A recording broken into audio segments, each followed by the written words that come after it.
Today we will discuss what can happen if you get stuck outside of Australia after you've got your permanent residency. At Mandeville Migration, we help you stay in Australia. So you got your PR, which was a big step, and that was great. And then you've been living in Australia, and then you've left Australia after the first 5 years that your visa was granted. Now, if you did not apply for a resident return visa before you left Australia, you will have actually lost your permanent residency and you will be stuck outside Australia. So what can you do? Well, there is good news.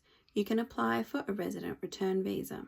Now, in order to apply for this visa, you need to show that you've been living in Australia for 2 years in the previous 5 years. Now, that 2 years doesn't need to be in a row, doesn't have to be consecutive. So you'll need to get a calculator and look at your dates and your days to see whether you might be eligible.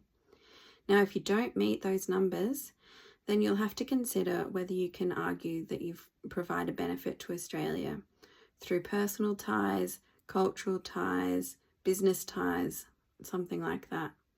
And then you can apply for the resident return visa, and hopefully they will grant it to you if you can show that you can provide that benefit to Australia.